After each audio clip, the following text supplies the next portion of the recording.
So here's a question. Have we lost something that we used to have in role-playing games? Let's look at it this way. Let's say you and a party, you all are together, hopefully, and you're traversing down a hallway. The GM describes the hallway. It's old. There's cobwebs in the corners. There's little alcoves in there that used to have hinges or some placement for lanterns or statues or something like that. And then the fated question comes up. What do you do? So now you know it's just not just some old hallway. The DM is specifically asking, what do you do? Or maybe he's asking this because it diverges into two separate directions. In these newer editions, it's really kind of encouraged to just roll a perception check. You say, roll a perception check. This is the first thing I do. Da-da-da-da, dice roll, 18. And so 18 plus whatever his perception was, let's say 4, 22 overall. Okay. Then you're just fed some description of how you find a trap or how you find a secret passage or this way smells less foul. So what do you do then? Well, of course, if you're the rogue and you discover a trap, you just go over there and you have your thieves tools kit with you. You roll for that. The GM describes how you unlock it or you don't. A sequence of events happens and that's it. Not a whole lot there. Let me just say this. I don't think it's the DM's fault or the player's fault or even solely the system's fault for doing things this way. In fact, I know a lot of people who don't do things this way and still kind of embrace the role-playing aspect. With that being said, let's move on to a different situation. You're entering that same hallway that diverges or has a trap in it. The GM asks a question. What do you do?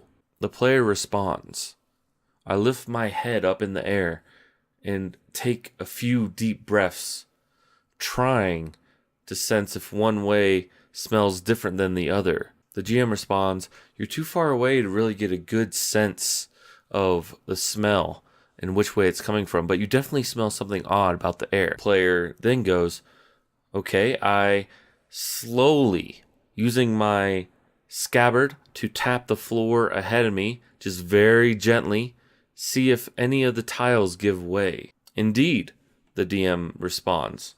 There is a tile that seems to wobble just slightly, and you feel if you gave any more pressure, the trap would be set off. Then the player picks out his thieves' tools and describes delicately what he's doing, while rolling whatever roll that would be to disable the trap. It's still going to be a mechanic that you need to overcome, but you can do it without just rolling and moving on. Afterwards, the DM describes you covered in sweat, concentrating on disabling this little mechanism under the floor. And finally, you hear the k.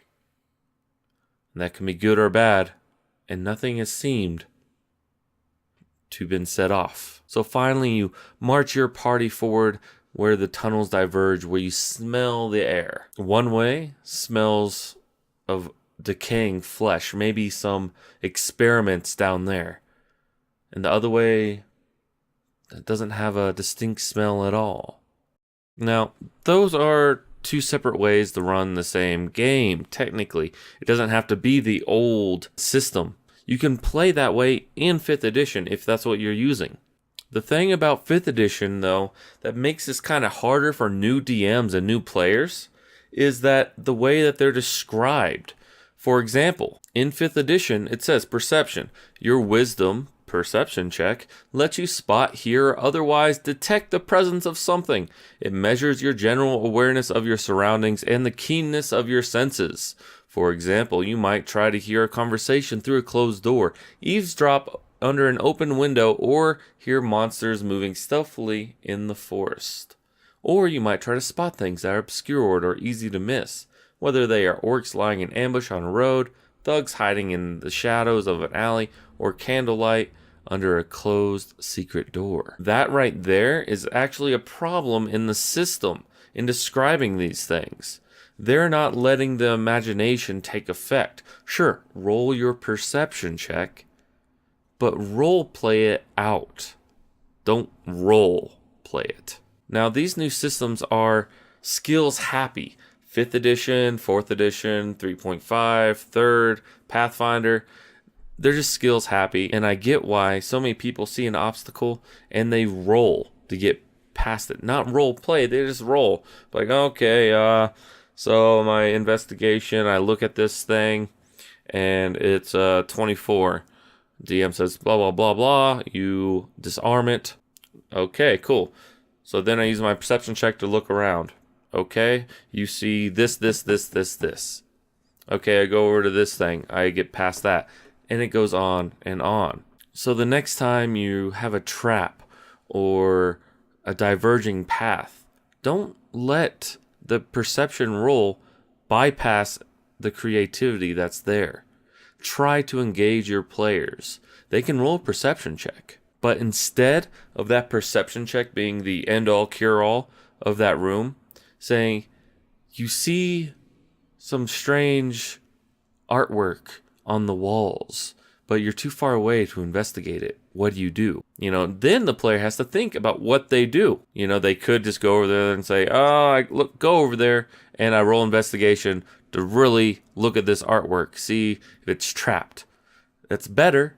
It's better than just saying, I rolled investigation, but not quite there yet. So again, try to prod that player. Okay, so you rolled your investigation check and there's a fine detail in the eyes that looks like a knife slit or a coin could fit through. What do you do? Again, you're prodding this player to take action. Not just roll, but to actually think about what they're going to do and take action. The player could just say, I look more intently at that and figure out what to do. What does he do? Does he stick the knife in the slot? If he does, maybe it's supposed to be a coin and he activates the trap. Or maybe he prods it gently, closely looking in there, seeing if it's a trap itself. And he rolls another investigation check just on this small little thing, or perception check. And then you can finally reward him with, you see a small glint in there that looks like a little lever that you might be able to push aside with a fine tool. So then you roll your thieves check and the DM describes how you disarm it. And then you're past that room. The trap is deactivated and you can go one of the ways. So with this approach, you're still using the mechanics of that system, but you're going at it with more flavor. And it can be more engaging to you and your players and fulfilling. And hopefully your players will come to expect that from you and you'll expect that from them. And then we can get away from role playing into actually playing the role. So that's all for me. Like, comment, and subscribe, and please tell me your stories as a DM or player that you think a DM has done well, or players that have engaged you and made you a better DM using this already, or any further tips that you might have or topics that you want me to cover. Please just comment down below. So I'll leave you with that. Take care, everyone.